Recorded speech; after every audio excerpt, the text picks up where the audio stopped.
약대 선배가 들려주는 이야기. 안녕하세요. 유니팜과 함께 약대가자의 유니쌤입니다. 오늘은 알츠하이머 신약 도나네맙에 대해서 설명드리도록 하겠습니다. 영상을 시청하시기에 앞서 구독, 좋아요, 알림 설정 부탁드릴게요. 네, 다시 내용으로 들어가면 알츠하이머 신약을 설명하기 이전에 여러분들이 배경 지식으로 알츠하이머의 개념과 알츠하이머가 발병하는 원인에 대해서 살펴보고 그 다음에 세부 기전을 살펴본 다음에 마지막으로 치료 약물에 대해서 설명드리도록 하겠습니다. 이렇게 구성을 한 이유는 우리가 약을 개발할 때는 그냥 바로 약을 개발하는 단계로 들어가는 게 아니라 해당 치료하고자 하는 질환이 어떻게 발병을 하는지 그 기전을 세부적으로 먼저 공부를 하고 그 세부 기전 속에서 어느 부분을 타겟팅을 해야지 치료가 되는지를 생각을 해서 약을 만드는 거거든요. 그래서 이 앞부분을 조금 자세히 이해하시면 뒤에 약의 작용 원리를 이해하는데 도움이 될 거라고 생각해서 다음과 같이 구성을 했습니다.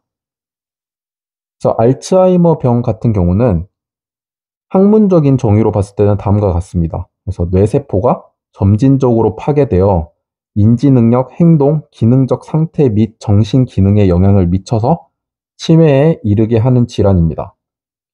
그래서 학문적인 질환의 정의는 이렇지만 여러분들이 그냥 일반적으로 알고 있는 그런 치매, 알츠하이머 이런 개념으로 그냥 가볍게 이해하고 넘어가셔도 됩니다. 근데 세특 주제나 이런 데 쓸 때는 이렇게 학문적인 정의로 좀 써주는 게 서론에서 써줄 때 조금 더 전문적으로 보일 수 있다는 점 알고 계시면 될 것 같고 해당 질환의 발병 기전 같은 경우는 아직까지 명확히 밝혀지지는 않았습니다. 명확히 밝혀지지 않은 경우에는 우리는 몇 가지 가설을 세웁니다.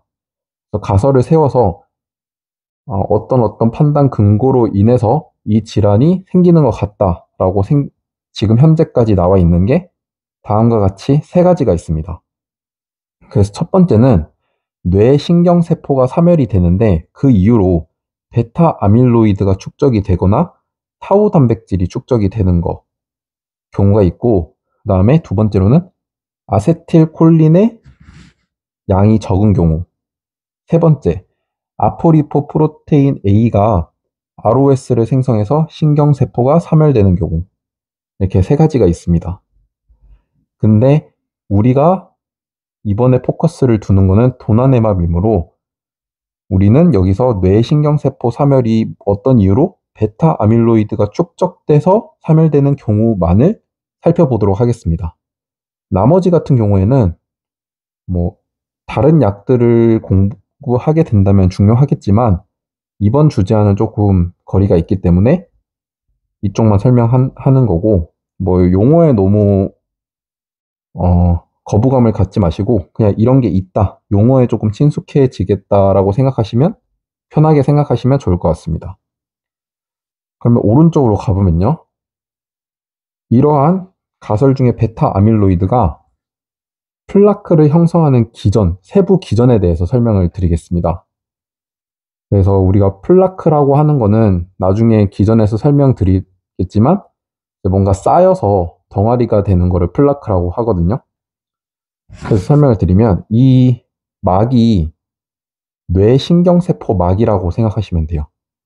그래서 그 막에는 APP라는 아밀로이드 프리커서 프로틴이 있는데 이거는 아밀로이드 전구 단백질입니다. 용어에 거부감 갖지 마시고 그냥 APP라는 게 있다라고 알고 계시면 되고요. 이게 막 사이에 이렇게 끼어서 들어가 있죠.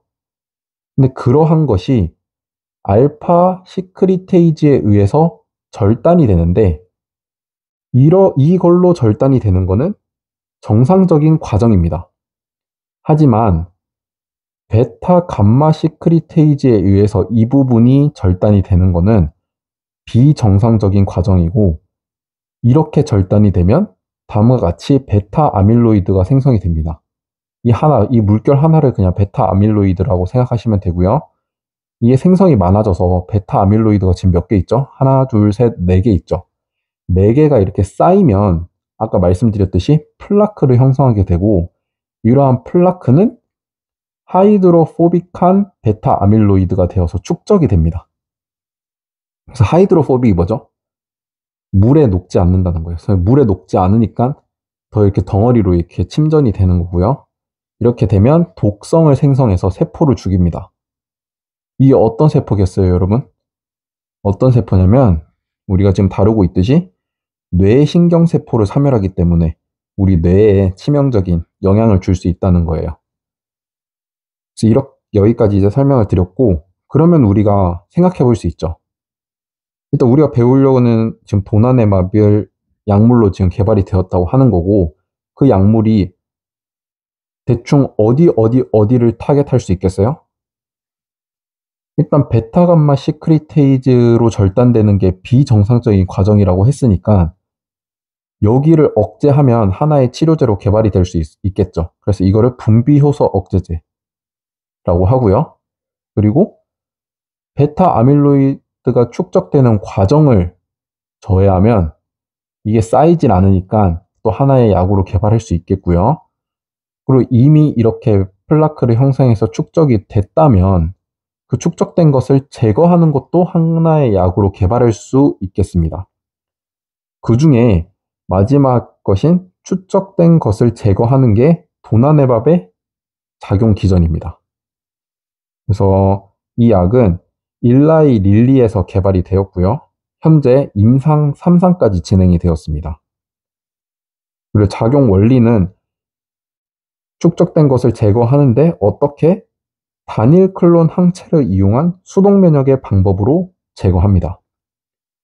이 용어를 이해하려면 면역에 대한 어느 정도 개념이 있어야 되는데 없다 하더라도 제가 어느 정도 이해할 수 있게끔 한번 설명을 해볼게요. 면역 중에는 우리는 수동 면역이 있으면 또 어떤 면역이 있을까요? 능동 면역이 있습니다. 능동 면역이 뭐냐면 기본적으로 여러분들이 감기에 걸리잖아요. 감기에 걸리면 여러분들이 감기는 여러분들 몸에 있는 거가 아니다 보니까 그 몸에서 방어를 하려고 해요. 이제 그러한 과정에서 뭐 항체도 형성되고 할 거잖아요. 이런 게 이제 항체라고 합니다. 용어가 너무 어려워지나요? 뭐 여기까지는 아셔야 돼요. 이런 걸 이제 항체라고 하고, 어쨌든 이게 지금 세균을 그린 거거든요. 그래서 세균이 예를 들어서 여러분 몸에 들어왔다 해보세요. 여러분 몸에 들어왔어요. 그래서 여러분이 스스로 면역력이 뭐 있다, 면역력이 떨어졌다 이런 말들 하잖아요. 여러분들이 면역력이 있으면 그 힘을 통해서 다음과 같은 항체를 만들어내고 이 항체가 어떻게 보면 싸우는 무기라고 생각하면 돼요. 이 항체를 만들어서 얘를 제거를 하는 그런 과정을 능동 면역이라고 합니다. 왜 능동이라고 할까요?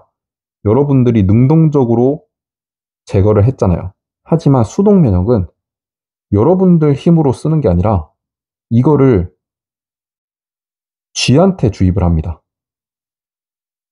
그래서 뭐 예를 들어서 균을 쥐한테 주입한다고 했을 때 쥐가 만들어내는 항체가 있을 거 아니에요? 그러면 우리는 나중에 아플 때 우리가 면역력이 떨어졌다 하더라도 쥐에서 만든 항체를 이용해서 치료를 한다는 개념이 수동 면역입니다. 수동적으로 면역을 하는 거죠. 그렇게 이해를 하시면 되고, 그러면 왜 지금 현재 도나네밥은 수동 면역의 방법을 택했을까요? 능동 면역을 한다고 생각해 보세요. 능동 면역은 본인 스스로 면역력을 사용하는 거죠. 근데 지금 알츠하이머 병이라는 게 노인 환자들이 대부분 걸리는 노인성 질환이잖아요. 노인 환자분한테 이렇게 직접적으로 뭐 항체를 만들기 위해서 뭔가 외부 물질을 주입한다 했을 때 그 노인 입장에서는 조금 면역력이 그렇게 좋지 못하잖아요. 그래서 오히려 위협이 될 수도 있는 상황이 되고, 아니면 항체를 생성하는 능력이 우리 건강한 성인 남성보다는 좀 떨어지기 때문에 비효율적입니다. 그래서 수동 면역을 택한 거고요. 그래서 만약에 수동 면역을 이용해서 쥐를 통해서 항체를 만들어냈다 생각해 보세요. 근데 항체를 만들어내는 종류가 다양합니다. 이렇게 제가 그린 걸로는 검정색, 파란색, 빨간색 이렇게 그려놨죠. 만약에 여러분들의 도나내막이 이러한 파란색 항체를 이용해서 치료제를 개발한다고 했을 때는 또 어떤 방식을 또 거쳐야 될까요? 이러한 쥐에서 나온 항체 파란색을 여러 개 중에 이거 하나만 골라서, 한 가지만 골라서 대량 생산을 해야 됩니다. 그래서 이거를 대량 생산을 하려면 삐림프구가 이제 항체를 만들어내는 세포거든요.